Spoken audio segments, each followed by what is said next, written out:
It's hard to believe, but it was 3 months ago this week the World Health Organization declared a pandemic and countries imposed restrictions to limit the spread of COVID-19. Now, as restrictions begin to be eased, there are fears some countries, such as Russia, which lifted a 2-month lockdown in Moscow today, are acting too soon. Nearly 500,000 people have contracted COVID-19 in Russia, and more than 6,000 people have died from it. Moscow, where many businesses reopened today, makes up about half of the cases. And more than 1,000 people are still getting COVID-19 in the Russian capital every day. There are now more than 7 million confirmed cases of COVID-19 worldwide. As parts of the world slowly return to some semblance of everyday life, other countries are being gripped with big outbreaks, and the number of new cases is rising faster than ever. Crystal Goomansingh looks at where cases of COVID-19 are surging and why. There's a curfew in place, but even without it, there's not much to do. The Iraqi capital of Baghdad is locked down because of COVID-19, and the military is keeping watch. In neighboring Iran, there's a second wave of illness. COVID-19 cases have returned to peak levels.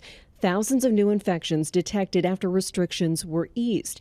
Chile is also experiencing another spike. There's recent uptick in Poland. And in Brazil, infections are climbing unabated.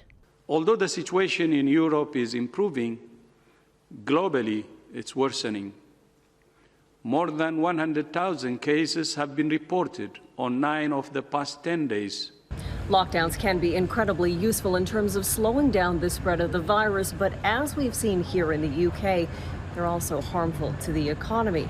In places such as Latin and Central America, which are now hotspots, experts say they just don't have the luxury to shut things down. We know that Latin America is the most inequitable region in the world and also one of the most urbanized regions in the world. So we have big cities like Rio, Sao Paulo, Lima, in where they are surrounded by belt of poverty and inequities.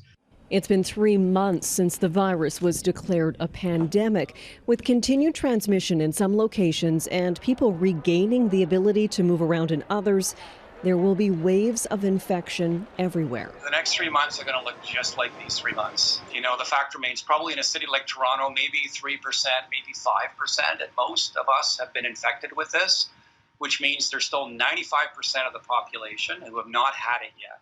That leaves all of us keeping our distance, washing our hands, and paying attention to those regionally specific statistics so we're aware of what the virus is doing. Crystal Goomansingh, Global News, London.